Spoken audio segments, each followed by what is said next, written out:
Alhamdulillah, thumma alhamdulillahi, thumma alhamdulillah.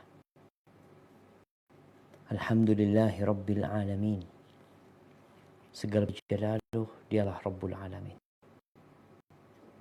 Dialah yang menciptakan kita, memberikan rizki kepada kita, mengatur alam semesta, dan kepadanya manusia akan kembali. Tolongan baik dalam urusan dunia atau urusan agama. Allahumma wasallim ala sayyidina wa maulana Muhammadin wa ala alihi wa ashabihi ajma'in. Ya Allah, semoga salawat dan salam senantiasa Engkau curahkan untuk hamba kekasih-Mu, untuk baginda Nabi kita Muhammad alaihi salatu wassalam, untuk keluarga beliau, untuk istri-istri beliau, untuk putra-putri beliau, dan untuk seluruh sahabat Nabi. Semoga Allah meridhai kita bersama mereka. Amma ba'd, mengucapkan ahlan usahan kepada host kita malam ini. Semoga Allah senantiasa memberikan kesehatan, kesembuhan, dan keselamatan di dunia dan di akhirat. Bicara tentang niat, ya kita sering mendengar tuh hadis, bahkan kita mungkin menghafalnya, innamal a'malu binniyat. Amalan itu tergantung niatnya. Wa innama likulli imri'in ma nawa. Dan setiap manusia akan mendapatkan apa yang dalam hadis riwayatkan Imam Muslim dari Abu Musa radhiyallahu anhu, dia menceritakan bahwa datang seorang Arab Badu kepada Nabi alaihi salatu wassalam. Ada orang yang bertanya kepada Nabi alaihi salatu wassalam. Dia mengatakan, ya Rasulullah, wahai Rasulullah, yuqatilu lil maghnam. Bagaimana seorang yang berperang untuk mendapatkan harta rampasan perang? Dia berperang. Warrajulu yuqatilu liyudh. Ada lagi yang berperang untuk diingat. Warrajulu yuqatilu liyura makanuhu. Ada lagi yang berperang agar dilihat.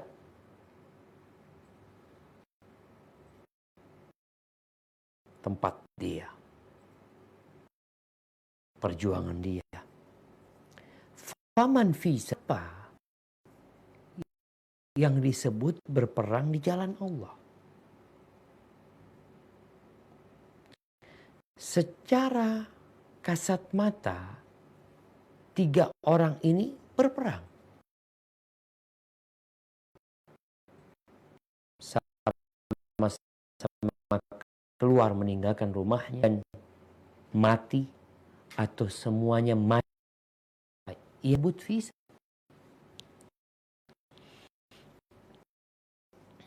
Maka kata Nabi alaihi salatu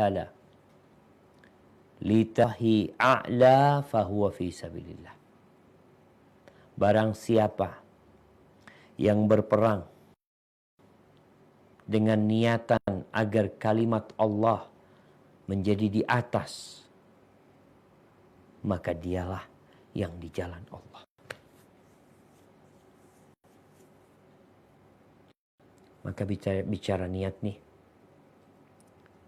memang sangat urgen sekali buat kita.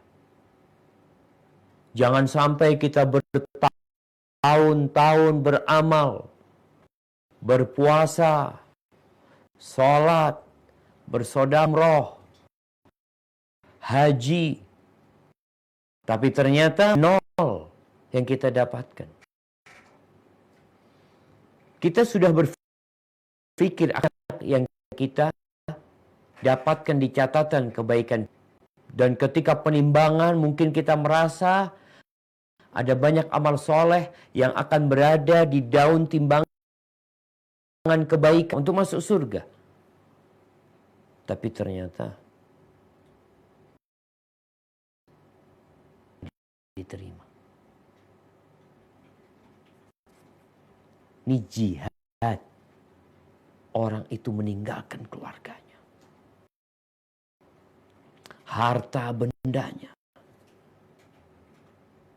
Pikiran orang syahid.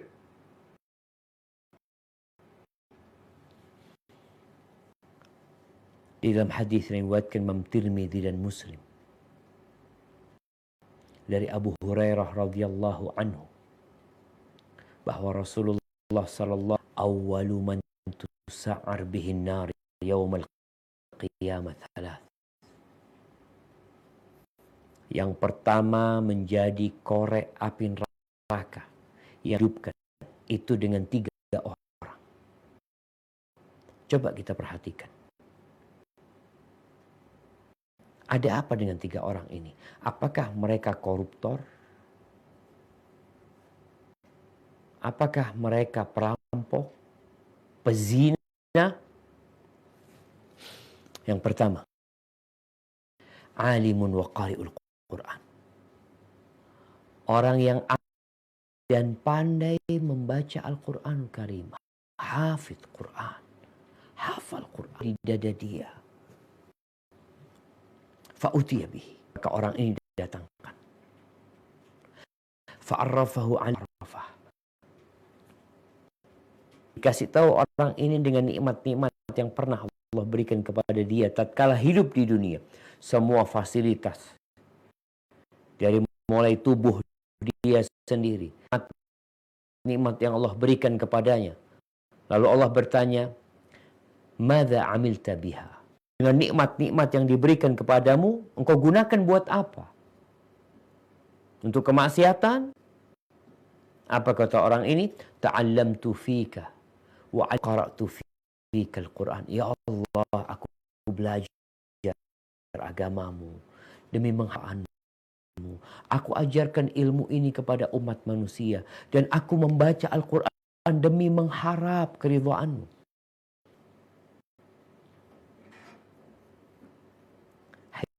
Ibadillah. Kalau ada orang mengada kita, mungkin kita akan mendoakan orang itu, Masya Allah ya. Mudah-mudahan. Apa kata Allah kepada orang ini? Sidang di hadapan Allah tanpa ada penterjemah.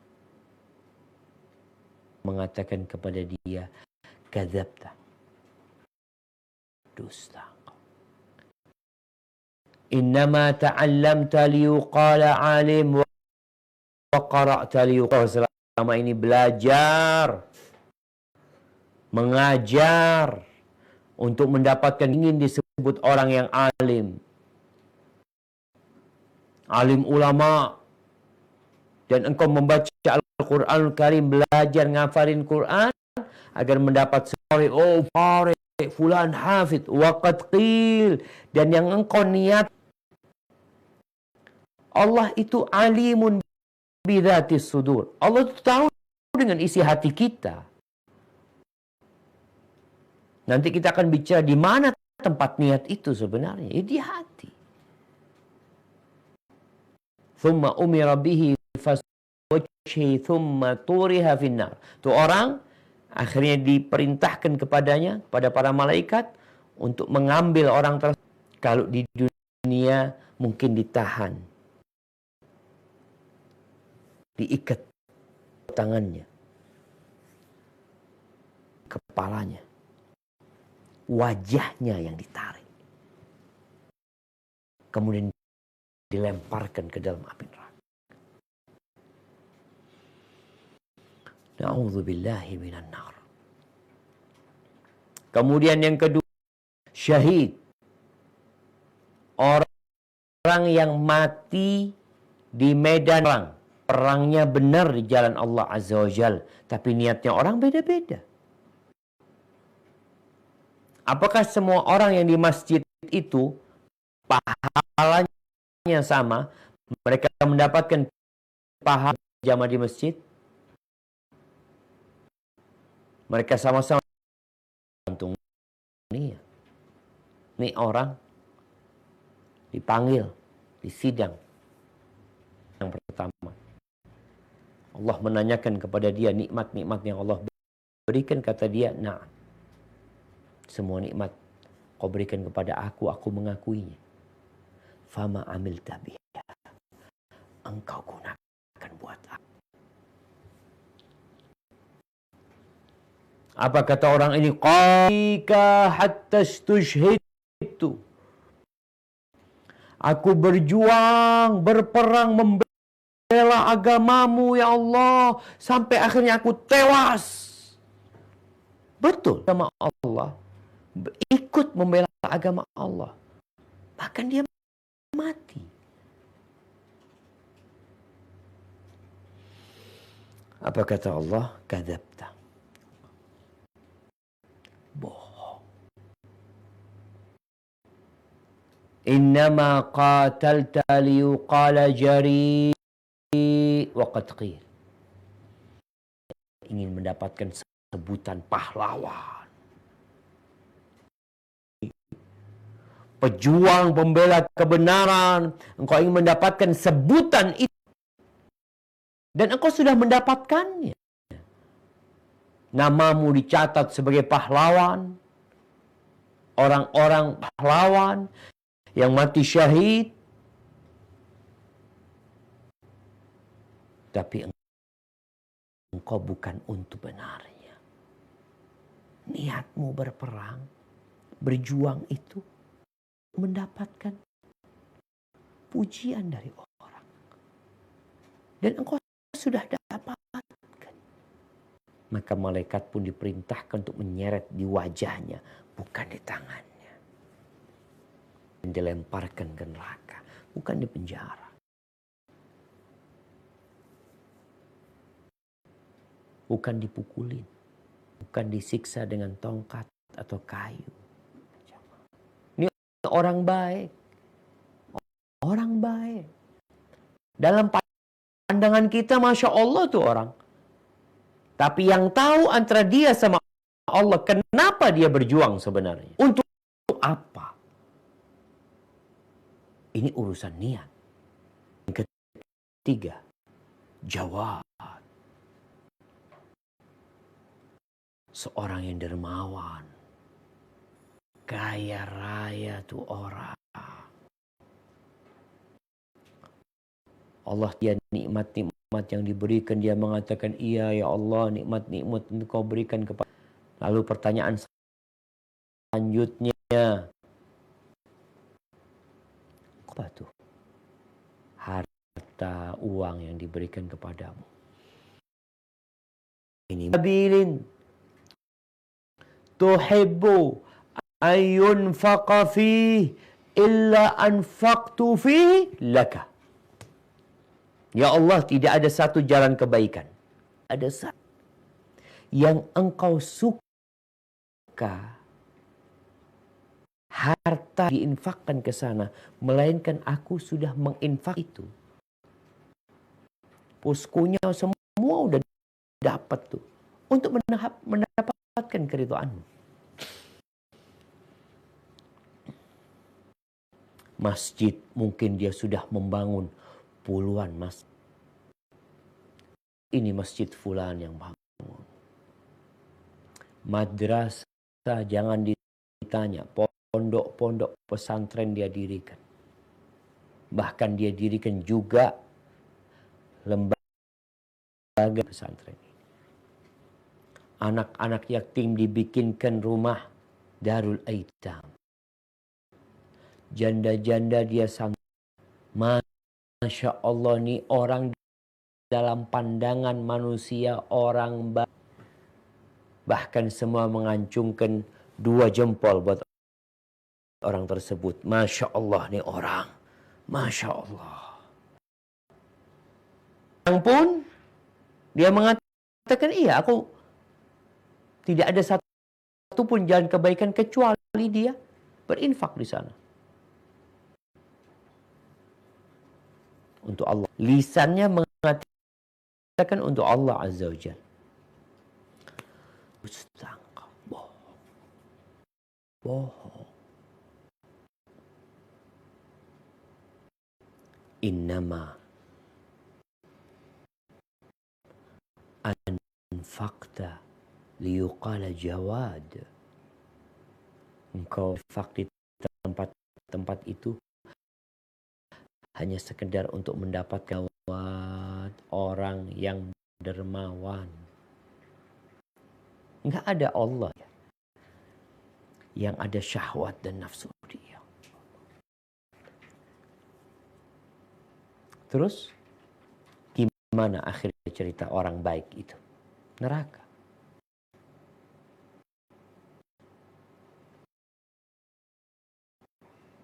Secara raga dia gunakan untuk ketaatan. Tapi masalahnya bukan lillahi ta'ala. Kalau sekedar ngalah, siapa yang nggak bisa jemaah? Burung beo pun bisa. Allah berfirman di surat Al-Lail 13 sampai 21. Silahkan dibaca.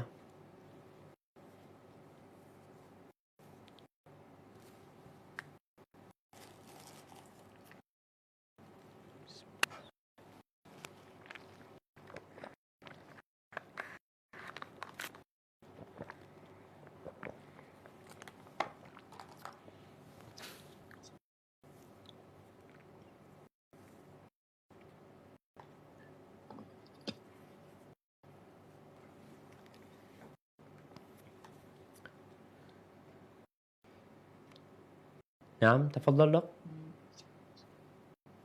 Oke. A'udzu minasyaitonir rajim. Bismillahirrahmanirrahim.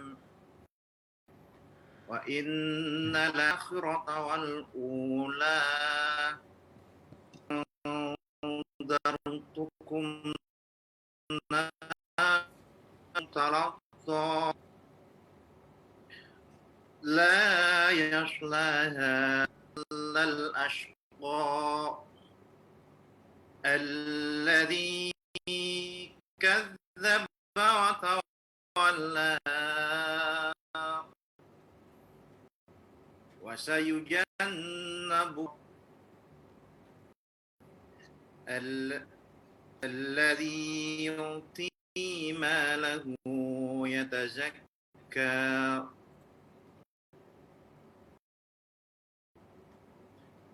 wa ma li ahadin indahu ni'matin tujza illa ibtigha rabbihil a'la wa lasawfa yarda.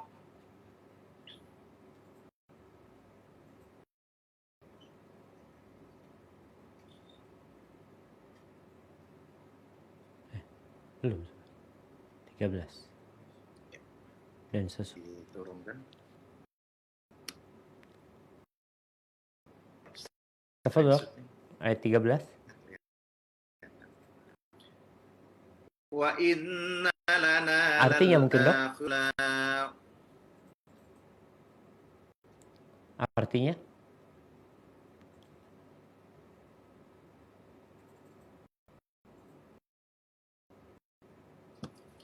Dan inilah akhirat dan dunia.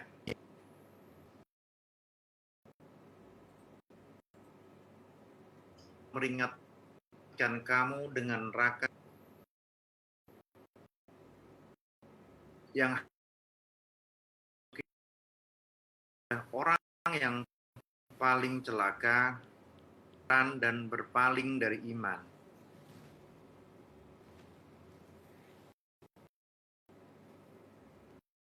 Dan akan dijauhkan darinya neraka orang yang paling bertakwa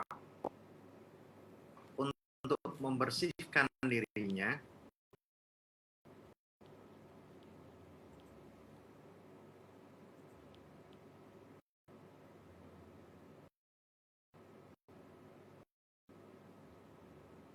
dan tidak ada seorang pun memberikan sesuatu nikmat padanya yang harus dibalasnya, tetapi dia memberikan itu mata karena mencari keridhaan Tuhannya yang maha tinggi.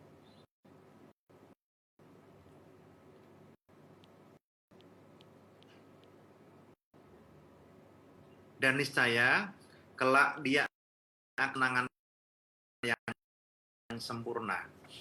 Barakallahu fikum. Lah, kalau kita merenungkan nih ayat,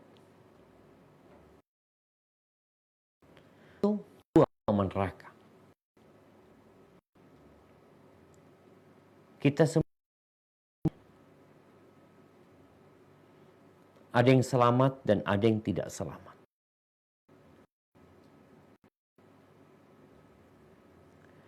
Yang selamat siapa? Yang bertakwa. Yang membersihkan diri. Bukan untuk balas budi. Bukan. Ibtigha wajhi rabbih. Mengharapkan keridhaan hanya yang maha tinggi. Ini nih bicara niat. Jadi yang menyelamatkan hamba itu bukan sekedar dia beramal, tapi apa yang dia niatkan. Dan niat ini adalah yang kalau hatinya baik, semuanya jadi baik. Secara medis kita tahu apa yang disebut peran jantung. Dia baik, insya Allah yang lainnya baik. Tapi dia rusak, tinggal nunggu. Kecuali diobati. Kenapa kita malam ini belajar untuk ngobatin tuh? Tapi dia kehilangan khusyuk. Salat itu berangkat dari niat. Ketika engkau sholat dengan niat mengharapkan keridhaan Allah, bukan di lisan ya, tapi kita bicara hatisan, tiga orang itu, orang yang alim, orang yang mati syahid, lisannya semua mengatakan lillahi ta'ala. Kita bicara hati. Tatkala antum mengangkat tangan Allahu Akbar dan dalam hatimu berniat untuk mendekatkan Allah, mau tidak mau engkau akan ada rasanya. Hebati fillah. Para ulama menyebutkan niat itu tekad hati untuk baik itu atau adat atau tradisi. Semuanya tidak mau orang melakukan sesuatu itu karena niat ini ruh untuk melakukan sebuah tindakan. Ibn Utsaimin rahimahullahu ta'ala, beliau menyebutkan niat itu ada dua macam. Yang pertama, niat untuk sebuah amalan. Dibicarakan oleh para ulama di kitab-kitab fikih. Niatnya melaksanakan ibadah sholat gitu loh. Niat zakat, niat puasa, di mana dikatakan, kata Nabi SAW tentang niat puasa wajib siam, fala siyama lahu. Yang malam hari nggak niat puasa, maka nggak sah dia punya puasanya. Walaupun dia puasa lillahi ta'ala. Ini yang berkaitan dengan amal itu. Yang kedua adalah niat beramal. Amalan itu diniatkan untuk siapa? Kalau tadi niat untuk beramal, engkau mengerjakan sholat buat siapa? Niatnya sholat duhur, ya niat sholat duhur. Bab atau macam yang kedua ini yang dibaca, yang dikaji, dibahas tauhid. Yang berkaitan dengan beramal untuk Allah Azza. Ahibati fillah, kalau bicara tempat niat, maka semua ulama bersepakat, semua ulama bersepakat bahwa tempat adalah hati. Dan itulah yang dijadikan syarat dari niat. Dalam hati. Al-Imam An-Nawawi rahimahullahu ta'ala mengatakan bila khilaf, ada yang berselisih berkaitan dengan tempatnya niat. Kemudian jamaah bicara tentang talaffuz bin niat itu bukan syarat niat. Semua sepakat. Jadi niat itu harus diucapkan. Dan semua sepakat niat. Sehingga yang menjadi ukuran untuk niat seseorang bukan yang di lisannya, tapi yang di hatinya. Sehingga ketika dia sholat, walaupun kita tidak bicara tentang hukum, tapi yang jelas talaffuz bin niat itu bukan syarat sahnya sadah. Sholat, engkau nggak talaffuz bin niat, sah sholatmu, yang penting di hatimu engkau niat sholat, dan lillahi ta'ala. Talaffuz bin niat memang ada khilaf di antara para ulama, tapi pendapat yang lebih kuat, Nabi wassalam tidak ada hadis yang diriwayatkan beliau ketika mau sholat beliau mengucapkan niat dengan lisannya, tapi yang ada dalam innamal a'malu bin niat, amalan itu harus ada niat. Ahibati fillah, kalau orang niat tapi nggak dikerjain, atau mengerjakan sesuatu nggak ada niat,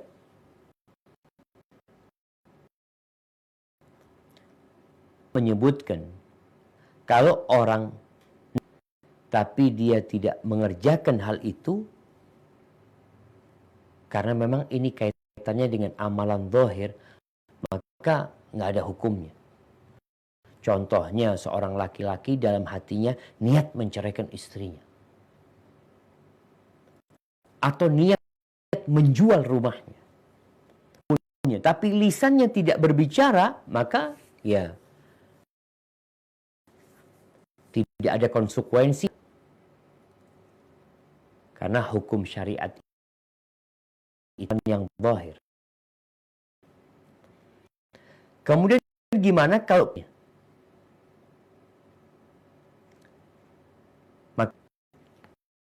ada dua perkara, ucapan tapi nggak niat, ucapan tapi nggak ada niat. Yang pertama, apa itu ucapan yang sorry, yang tidak multi tafsir, yang makna itu, maka di sini nggak perlu niat. Yang diperlukan apa? Ya sudah, hukumnya langsung terjadi ketika dia mengatakan umpamanya dia mencerai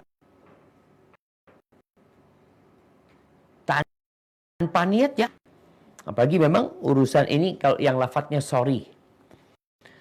Atau ada orang yang aku telah berwasiat kebun ini buat engkau.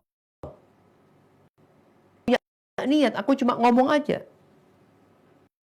Jelas omonganmu. Engkau mewasiat kebun itu buat aku. Maka orang atau kamu yang kata aku, ya aku terima. Aku nggak niat lu, nggak ada urusan. Lisanmu mengatakan kau menjual dan aku telah menerima. Tapi kalau ucapan itu nggak sorry, ucapan itu multi tafsir, maka dibutuhkan niat. Seperti cerai pun ketika seorang kan kepada istrinya umpamanya engkau keluar dari rumahku. Nah, ini tergantung niat. Ahibati fillah. Niat ini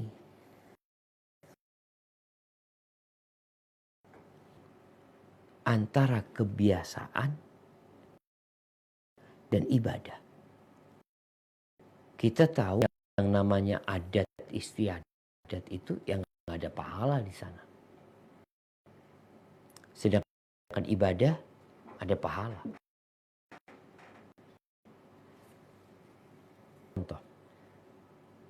Contohnya mandi. Orang Indonesia ini tiap hari mandi. Tapi suatu hari dia junub. Artinya dia tiap pagi mandi. Junub dia mandi. Bedakan mandi kebiasaan dia dan mandi ibadah dia.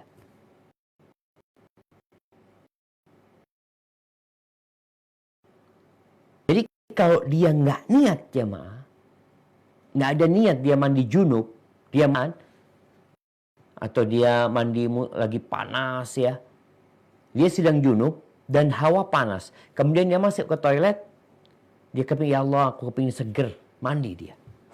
Iya dia dapat seger. Apakah junubnya terang? Innamal a'malu binniyat. Untuk menyejukkan dirinya.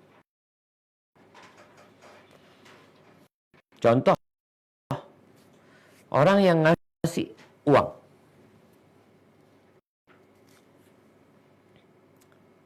Bisa jadi dia berikan uang tersebut hibah. Atau nitip. Atau zat. Orang ngasih fulus kepada orang, ya kalau dia biasa ngasih kepada mereka, makanya seorang suami yang memberikan uang kepada istrinya, ada yang cuma ngasih ya buat kebutuhan. Kasih istrinya fadl buat kebutuhan. Ngasih berharap keridhaan Allah Subhanahu wa taala. Itu di sana jemaah. Kemudian puasa nih, orang lagi nggak makan nggak minum. Ada yang karena diet aja dia. Sama. Kalau dilihat kondisinya dia nggak makan nggak, aku makan 2 kali cuma. Sebelum subuh sama ba'dal maghrib. Yang membedakan itu kebiasaan dia dengan ibadah dia, niat. Orang ke masjid mau istirahat, makanya di masjid kenapa ditulis dilarang tidur di masjid ya, kadang-kadang kita lihat karena memang ada orang ke masjid bukan mau sholat, mau istirahat, kadang-kadang nggak sholat dia. Seperti di bandara Surabaya ramai penuh masjidnya, tapi ketika waktu sholat nggak semuanya sholat. Maka di sini apa yang membedakan langkahmu ke masjid dan langkahmu ke masjid untuk sholat? Apa yang membedakan? Niat semuanya. Kemudian ini yang pertama. Jadi niat itu untuk membedakan mana yang engkau lakukan kebiasaan aja atau engkau lakukan untuk ibadah kepada Allah SWT. Niat ini disyariatkan juga untuk membedakan antara ibadah itu sendiri. Contohnya puasa. Puasa itu ada puasa qadha kalau Ramadan selesai. Niatnya puasa wajib. Tapi di luar Ramadan, seorang perempuan nih, dia puasa Senin Kemis. Tapi niatnya Senin Kemis puasa sunnah. Maka utangnya belum lunas. Apa yang membedakan antara ibadah itu sendiri? Kemudian sholat. Sholat itu ada sholat wajib, ada sholat sunnah, ada sholat tahiyatul masjid, ada sholat qobliyah subuh, ada sholat rawatib, sholat istikharah, macam-macam tuh sholat. Apa yang membedakan antara sholat-sholat itu? Niat. Ada orang haji wajib, ada orang haji sunnah. Umrah pun sama seperti itu. Ini memisahkan antara yang untuk lain. Haji niatnya buat orang lain. Ada orang korban, dia beli kurban, dia beli 2. Sapi, 1 buat dia, 1 buat orang tuanya.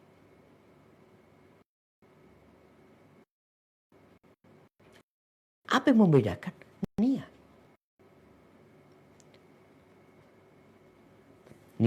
Niat ini salah satu syarat diterimanya amalan.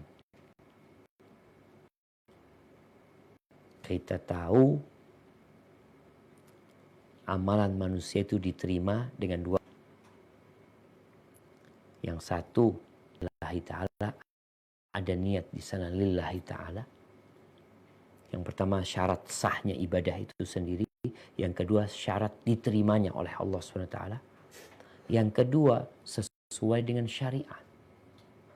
Kalau ada orang sholat duhur jam 10. Ikhlas. Nggak akan diterima. Karena tidak sesuai dengan syariat. Puasa sesuai dengan sunnah, sesuai lillahi ta'ala. Atau dia nggak punya niat puasanya untuk kurus, nggak diterima. Kalau bicara pentingnya niat jamaah, Abdullah bin Mubarak mengatakan, rubba amalin saghir tu'adzib. Ada banyak amalan yang kecil tapi menjadi besar karena niat. Wa rubba amalin kabirin tusaghiruhu niyah. Dan besar jadi kecil gara-gara niat. Ada orang sedekah 1 miliar, 2 miliar. Ada orang sedekah 2.000. Yang 2.000 bisa jadi besar, 2 miliar bisa jadi kecil.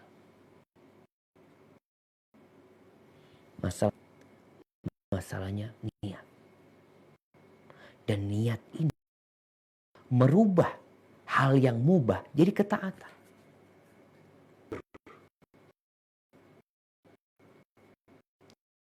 Makan, orang tiap hari makan. Tapi suatu hari dia makan, ya Allah aku mau makan supaya nanti lebih banyak lagi, lebih panjang lagi. Ada orang yang tidur, habis isya dia tidur. A sama B habis isya tidur. Sama-sama baca doa sebelum tidur. Yang satu niat tidur, ya Allah aku kepingin supaya ketika sholat malam nanti semangat, ya Allah. Yang satu nggak ada niat, dia cuma tidur doang dia. Maka itu peran niat, sebuah kebiasaan. Kemudian jamaah, niat ini bisa menjadikan satu ibadah pahalanya banyak. Tadi kita sebut bisa jadi besar tuh ibadah. Contohnya nih, orang masuk masjid. Adzan subuh, dia ambil wudhu, dia masuk masjid. Di situ ada sholat wudhu, ada sholat tahiyatul masjid, ada sholat qobliyah subuh. Kalau dia masuk masjid, dia niatkan dengan 3. Seharusnya dia sholat 6 rakaat. 2 rakaat tahiyatul masjid, 2 rakaat setelah wudhu, 2 rakaat qobliyah subuh. Supaya dia dapat pahala semuanya, dia 2. Tapi dengan bukan niatnya untuk sebuah ibadah ini, niat di sana karena sama-sama ibadah sunnah dan waktunya juga tepat di sana, maka dia dapat 2 rakaat, dapat pahala 6. Subhanallah. Apa yang menjadikannya seperti itu? Niat. Kemudian kalau kita bicara orang yang ke masjid. Orang sekarang berangkat ke masjid. Sama nih. AB berangkat ke masjid. Yang satu, dia niat. Masjid ini rumahnya Allah, kata dia. Yang masuk ke ziarah ke rumahnya Allah SWT. Dan dia dengan hadis Nabi SAW ya. Yang kadang-kadang kita niat ini. Supaya bagaimana kita pulang tuh bawa pahala banyak. Dia ingat sama hadis Nabi SAW. Man qa'ada fil masjid faqad zara Allah Ta'ala. Barang siapa yang duduk di masjid, sejatinya dia telah berziarah ke tempatnya Allah Azza wa Jalla. Ke rumahnya Allah. Al-mazur an yukrima za'irahu. Sudah menjadi kewajiban tuan rumah untuk memuliakan tamunya yang datang ziarah. Antum ke masjid, mau ziarah ke rumah Allah. Ini niat yang pertama. Niat yang kedua, nunggu sholat. Jadi ke masjid, kita datang ke masjid itu memang belum masuk waktu sholat.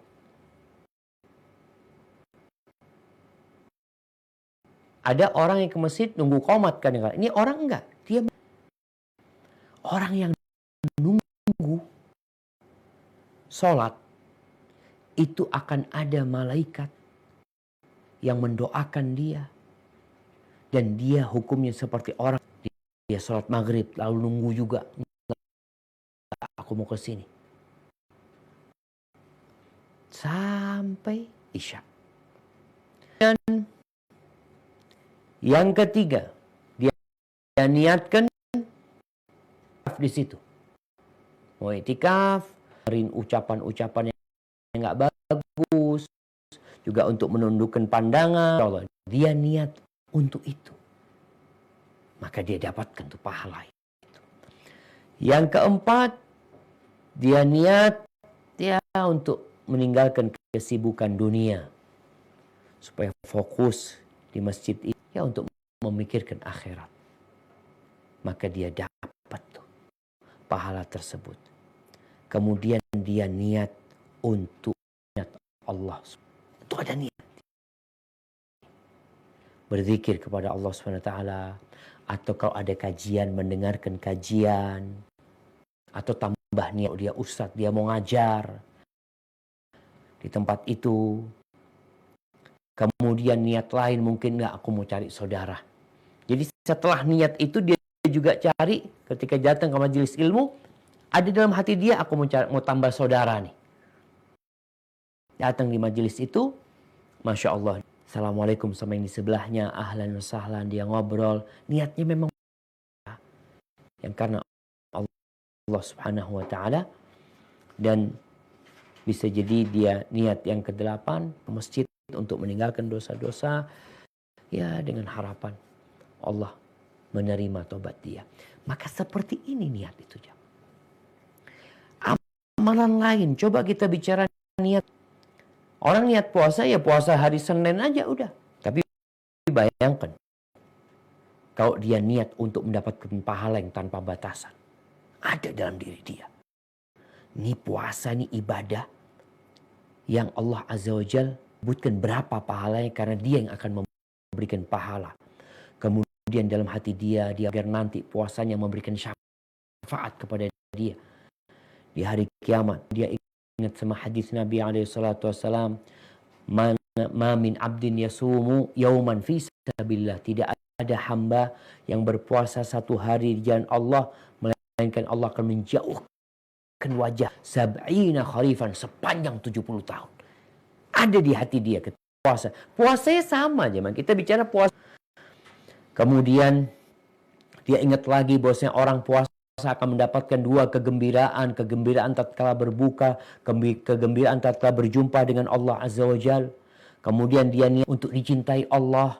Bukankah kata Allah Azza wa Jal dalam hadis qudsi, "Fama yazalu abdi yataqarrabu ilayya", tu hambaku mendekatkan dirinya kepadaku dengan yang sampai aku cinta sama dia. Jadi niat puasa untuk Allah Subhanahu wa taala.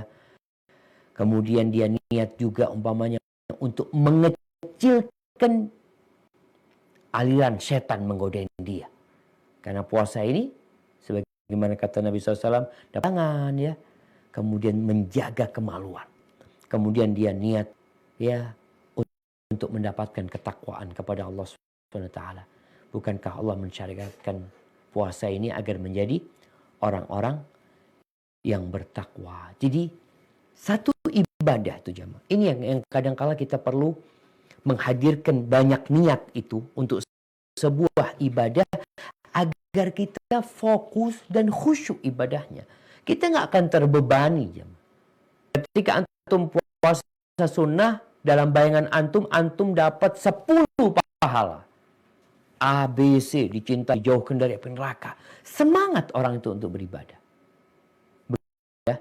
Lainnya yang semoga kita bisa mengkaji fadilah sebuah amalan yang akhirnya kita tertarik untuk mengamalkan karena fadilah-fadilah yang Allah telah sebutkan di dalamnya.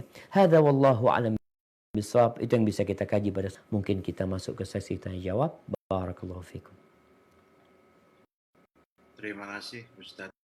Luar biasa menggugah dan mungkin meluruskan apa yang selama ini kita tidak tahu, bahwa ternyata bahwa niat ini urusan hati, bukan urusan di bibir. Dan yang luar biasanya lagi, dan ini juga harus bahwa ternyata niat bisa membuat amalan kita itu ibadah atau dibarokah atau menjadi amal kebaikan, bahkan juga bisa sebaliknya. Kemudian kalau seandainya kita lihat bahwa ternyata niat ini adalah hal yang bisa memisahkan mana yang masuk ke kebiasaan maupun mana yang menjadi bernilai ibadah. Kemudian mungkin tadi juga disinggung bahwa niat ini harus jelas untuk amalan apa, kemudian untuk siapa. Dan yang lebih utamanya lagi bahwa boleh dibilang bahwa segala sesuatu inti dari atau mungkin amalan ibadah kita dan semua hal terkait dengan tingkah laku kita itu adalah tergantung dari niat kita. Karena justru apa yang kita lakukan bukan bisa jadi hal yang kecil yang kita lakukan karena niatnya benar ternyata membawa manfaat yang luar biasa. Ikhwanullah rahimakumullah, mungkin kita menyampaikan banyak sekali pertanyaan Ustaz dari chat para peserta kajian pada malam hari ini. Ada yang langsung ingin bertanya dari sini, silahkan raise hand untuk yang mau bertanya.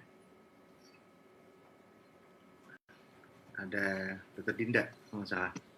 Silahkan saja sebelum nanti kita membahas pertanyaan-pertanyaan dari kolom chat. Silahkan kalau ada yang mau bertanya lebih dahulu. Assalamualaikum warahmatullahi wabarakatuh, Ustaz. Waalaikumsalam warahmatullahi wabarakatuh. Sahlan. Naam, tafadhali. Ahlan bik, Ustaz.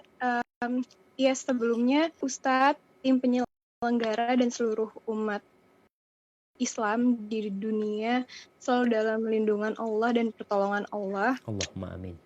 Amin ya Rabb. Saya tanya Ustadz, bagaimana kita misalnya berniat untuk berdakwah kepada kita atau orang-orang di sekeliling kita. Sebelumnya niat kita sudah diusahakan untuk menjaga, tapi ketika ada orangnya, teman-teman atau lingkungan sekitar kita yang ujian, akhirnya niat itu terkadang goyah Ustadz. Tidak apakah menjadi harus selalu diperbarui, selalu jadi diluruskan kembali, atau memang harusnya selalu konsisten dengan niat awal, kan seperti itu Ustadz. Nah, selanjutnya pertanyaan lain Ustadz, mungkin jika diizinkan, misalnya akhirnya memutuskan untuk menjaga jarak dari teman-teman yang kita rasa itu bisa membuat kita itu kurang istiqomah dalam hijrah tersebut Ustadz. Nah, kemudian ada anggapan bahwa orang kalau misalnya udah berhijrah itu menurut Ustadz, apakah tindakan seorang yang berhijrah kemudian dia menarik diri dari pertemanan yang bisa mengurangi keistiqomahannya adalah suatu hal yang memang tepat, dan bagaimana tanggapan Ustadz terkait anggapan bahwa orang-orang yang berhijrah itu mengeksklusifkan diri Ustadz seperti itu. Barakallahu fiik. Terima kasih. Jazakallah khairan. Baik, barakallahu fiik. Buat ukhti yang bertanya, pertama berkaitan dengan niat. Niat ini para ulama menjelaskan, mereka berbeda pendapat rukun. Perbedaan syarat sama rukun ini, syarat itu di luar dari ibadah itu sendiri. Di awal, sebelum melakukan, udah niat tuh. Sebagian mengatakan dia syarat amalan itu sendiri. Tapi pastinya itu sebelum beramal harus ada niat, dan ketika dia sudah mengamalkan, niat itu harus mendampingi dia, harus ada bersama dia. Kalau bicara tadi niat di awal lillahi ta'ala, berarti niat ini bisa berubah di tengah jalan. Iya. Ada banyak yang menggoda dalam kehidupan ini. Yang pertama yang di diri kita sendiri, nafsu dan syahwat kita. Adapun faktor X adalah setan yang senantiasa membisikkan keburukan. Maka kita perlu menjaga niat tersebut. Pujian sebenarnya, pujian itu. Bahkan ketika Nabi SAW ditanya tentang seorang yang beramal kemudian dipuji orang, beliau mengatakan dzalika itu adalah kabar gembira buat orang beriman yang disegani pujian. Tapi jangan pujian itu merusak niat kita sehingga kita ingin dipuji. Hal yang kedua, kita tahu kita nggak boleh di depan dia. Ini berbahaya.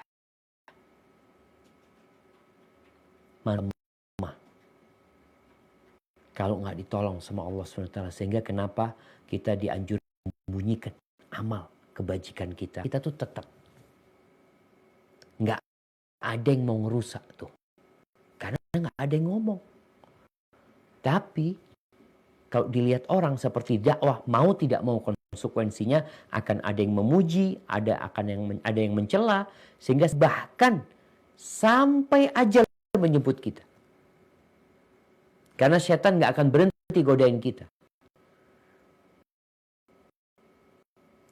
Dan puncak dari godaan dia ketika kita mau mati dalam kondisi alhamdulillah kita melakukan ketaatan, dia membuat kita ujub dengan amalan kita.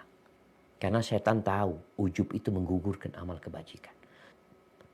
Kalau dia akan ingin dipuji orang, tapi kalau ujub ini bangga dengan amalan dia sendiri. Maka berdoalah SWT, baca doa yang diajarkan Nabi SAW. Beliau mengatakan tentang riya ini. Riya ini seperti jalannya semut. Lalu apa yang harus kita lakukan? Baca doa Allahumma Inni a'udzubika an usyrika bika syai'an wa ana a'lamu.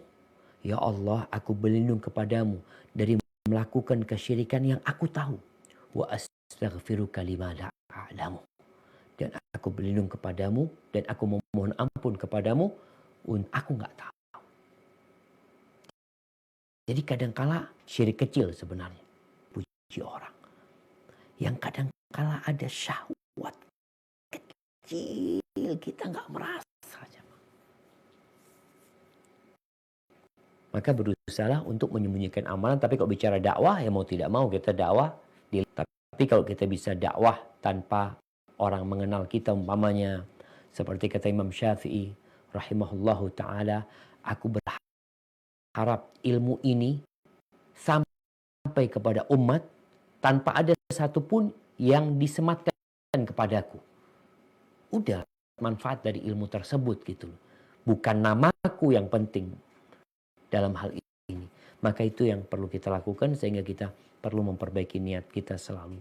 Adapun bicara ketika kemudian terkesan eksklusif ya. Saya bukan terkesan eksklusif, pandangan dia aja sebenarnya. Kenapa? Karena saya tahu sama rel yang itu keluar rel. Ketika kita masuk rel, maka orang akan mengatakan kita eksklusif. Seperti kereta api. Kereta api itu eksklusif. Dia punya jalan sendiri dia. Orang berhenti dia mau jalan tuh. Dulu kita di luar rel. Dulu kita lakukan umpamanya. Ada banyak kemaksiatan yang kita perbuat pada Allah SWT. Sedangkan orang-orang itu mungkin belum bertobat. Maka kelihatannya kita memang berbeda. Apa tugas kita? Tugas kita mendakwain tuh orang-orang. Ajak mereka. Kalau kita mau gabung sama mereka, gabung hanya untuk sekedar duduk-duduk sama mereka. Enggak. Duduk sama mereka, ada pesan-pesan yang kita bisa sampaikan kepada mereka. Tatkala kita melihat, oh kayaknya anak kalau terus-terusan kumpul sama mereka, mereka akan mempengaruhi anak. Mungkin anak dakwah lewat cara yang lain. Jadi sebenarnya seorang yang bertobat itu memang Allah, kemudian dia menuju kepada apa yang Allah beri. Jadi jangan sampai kita juga tadi eksklusif tanpa sebab. Kita punya tetangga-tetangga yang kita perlu berbagi sama mereka, sosial kita jaga sama mereka. Apalagi kita ingin kepada mereka bahwa sunnah ini indah. Namanya dakwah kepada kemurnian Islam itu benar-benar akan memberikan keharmonisan seluruh yang hidup di muka bumi. Maka caranya apa? Engkau amalkan perintah Allah.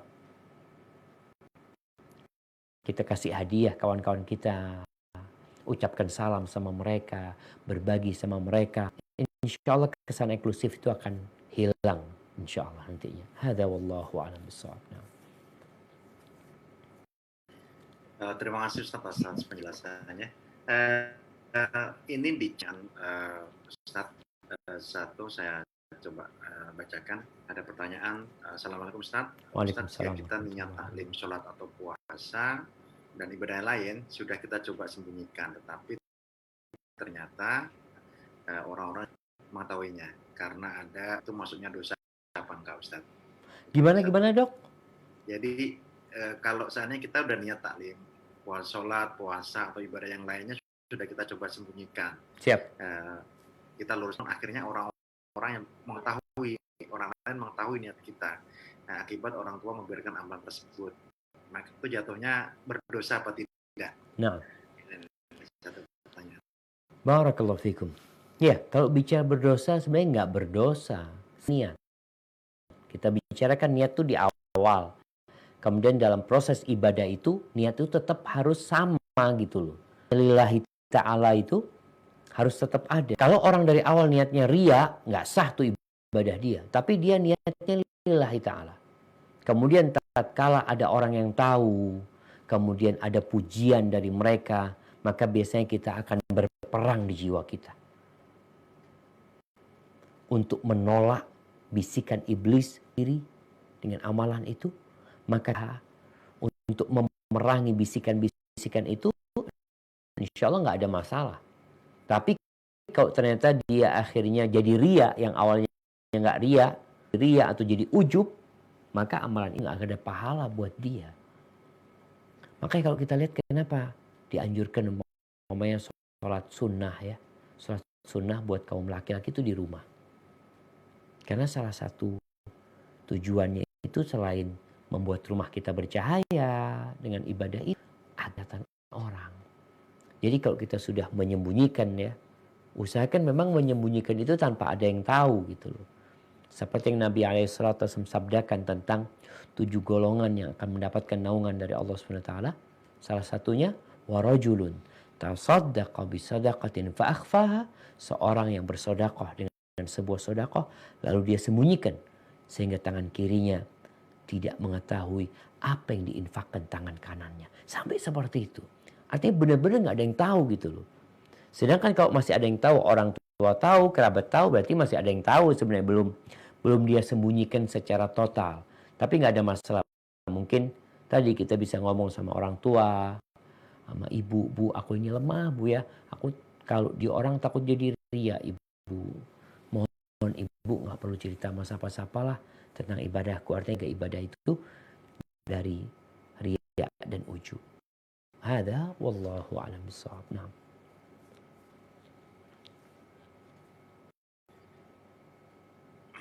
Terima kasih, Ustaz. Banyak sekali pertanyaan di chat. Ini ada satu lagi pertanyaan. Apakah bisa apabila kita berpuasa dengan niat menggantikan puasa Ramadannya nenek yang sedang sakit? Kemudian lalu apakah kita tetap berniat? Kemudian yang kedua, kalau seandainya kita berniat menjodohkan sahabat kita yang non-muslim dengan orang yang non-muslim lain, apakah bisa? Kemudian yang kedua, gimana apakah dok, kita akan berdosa sahabat kita karena yang sulit menjodohkan non-muslim? sahabat? Jadi berniat yang non-muslim dengan non-muslim. Nah, itu bagaimana hukumnya kalau kita punya niat seperti itu? Berdosa karena mempersulit masuknya dakwah Islam di keluarga mereka, Ustaz. Itu kedua pertanyaan dari Ifafullah kita. Barakallahu fikum. Dengan kalau kita punya keluarga yang sakit, nenek yang sakit, pertama perlu dilihat, yaitu menaun dan tidak ada harapan sembuh. Apa kata Zawjal? Faman kana minkum maridhan aw ala safarin fa'iddatu, yang sakit atau yang musafir menggantikan di hari-hari yang lainnya.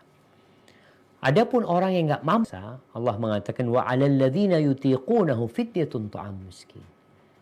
Untuk mereka yang enggak mampu untuk berpuasa, bayar fidyah. Itu yang Allah arahkan, enggak perlu diganti, selesai sudah urusannya. Memang berkaitan kalau dia meninggal dunia, dia punya utang nih. Bukan dia nggak mampu puasa. Dia mampu puasa, tapi dia belum sempat bayar.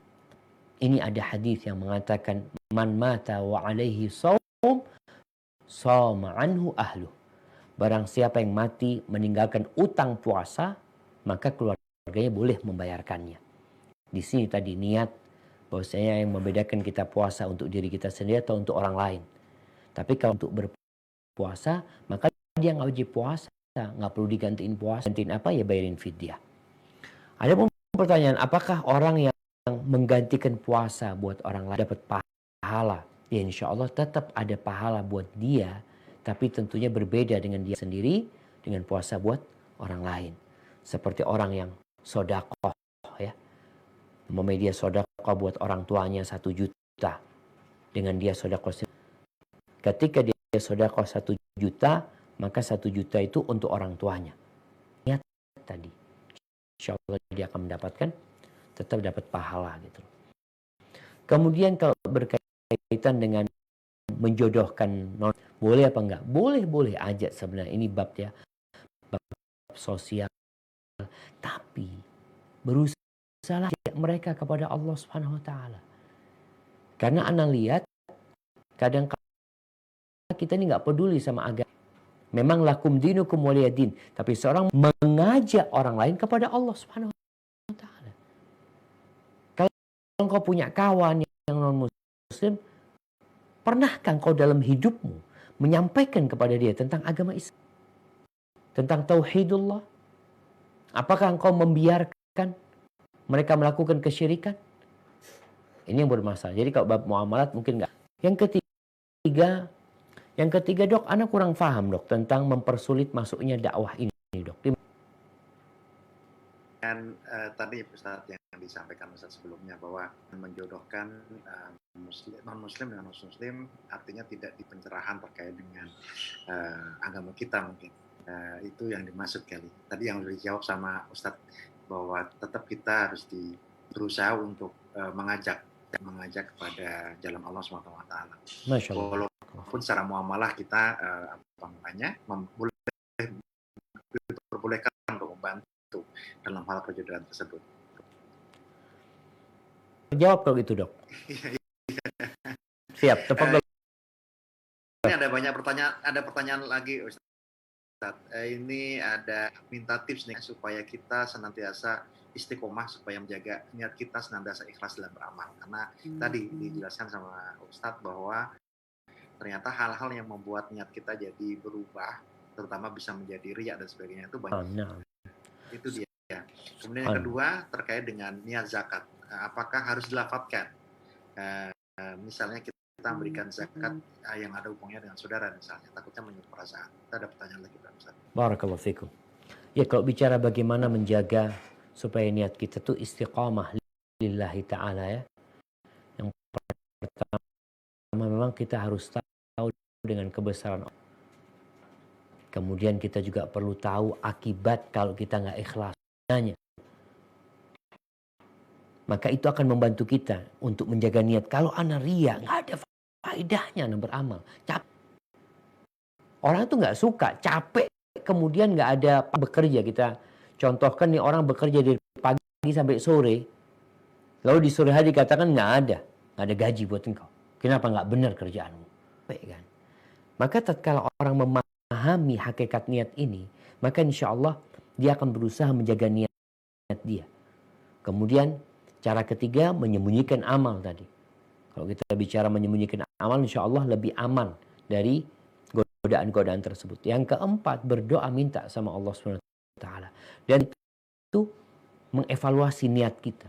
Kita pernah sedekah, duduk untuk menghisap diri kita.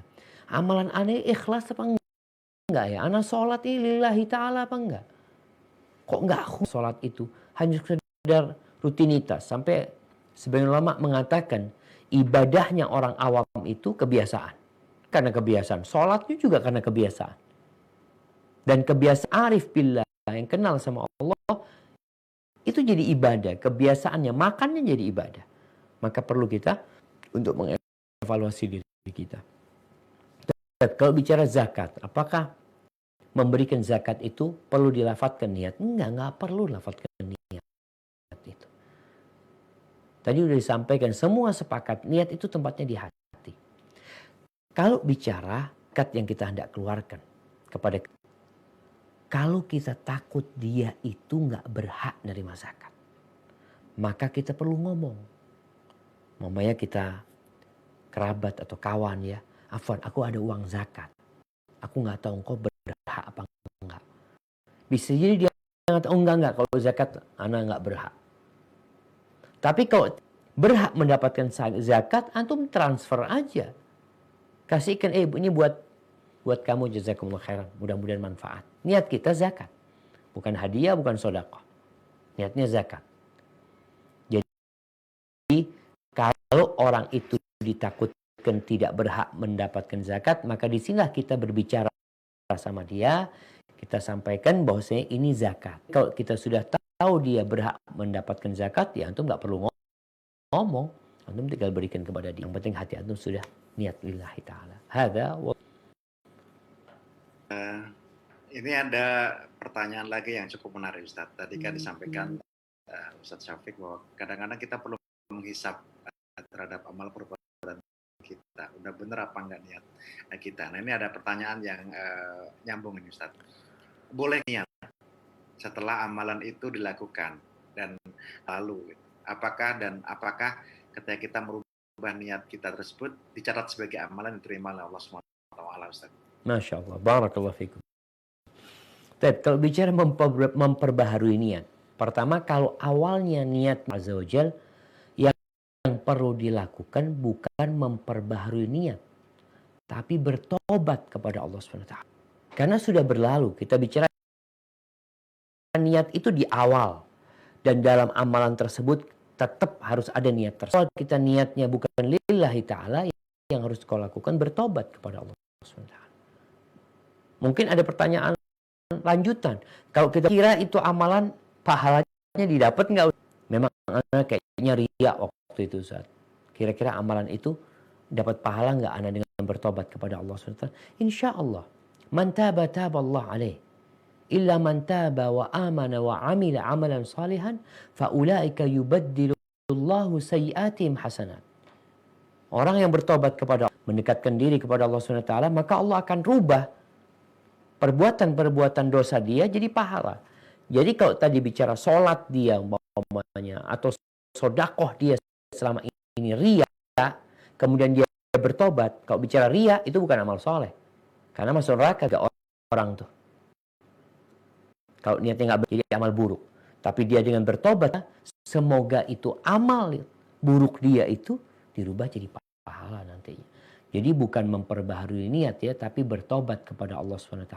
Adapun ketika kita dalam ibadah itu, kemudian ada godaan setan yang menyuruh kita untuk riya, maka di sini kita perangi dia, masih dapat tuh pahalanya karena kita tidak menyerah dengan godaan tersebut. Hadza wallahu a'lam bissawab. Terima kasih Ustaz, penjelasannya luar biasa. Ada beberapa pertanyaan lagi, ada sekitar 4 pertanyaan lagi. Yang pertama, dengan teknologi kita bisa berkomunikasi dengan siapa, WhatsApp dan sebagainya, dan nggak jarang kita juga menggunakan untuk misalnya membangunkan sahabat-sahabat kita untuk melakukan ibadah sholat tahajud jam 3 pagi. Nah ini gimana Ustaz? Takutnya malah justru dianggapnya ujub atau riya Ustaz. Itu yang maraknya media sosial sekarang, banyak sekali media sosial yang dipergunakan untuk bukan hanya untuk kebaikan, tapi juga kadang-kadang kita juga kebablasan dalam hal berkomunikasi, sehingga ada keinginan untuk dan kadang-kadang kita juga timbul misalnya kita memutuskan pertemanan dengan teman-teman kita. Nah itu bagaimana Ustaz? Kalau seandainya kita berniat melakukan hal itu dengan tujuan kebaikan, karena kita menganggap bahwa diri kita sudah nggak terkontrol dalam bermedia sosial, tapi satu sisi mungkin akan ada timbul permasalahan dalam hal silaturahmi kita dengan teman-teman kita. Itu bagaimana Ustaz? Nah. Mohon jawaban. Baik, barakallahu fikum. Ahibati fillah. Teknologi yang ada ini adalah sebuah karunia Allah yang harus kita syukuri. La in syakartum la azidannakum. Kalau kalian bersyukur, pasti mensyukuri teknologi dengan memanfaatkannya dalam kebaikan. Menyambung silaturahim, kita kehilangan kerabat-kerabat kita.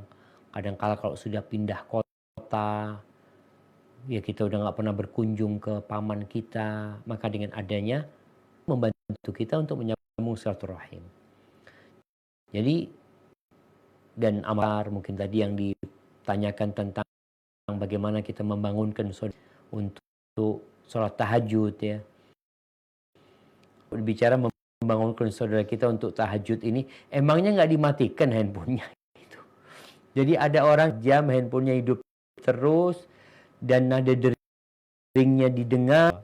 Ini hal yang menakjubkan jamaah. Ya wallahu alam apa sebabnya ya.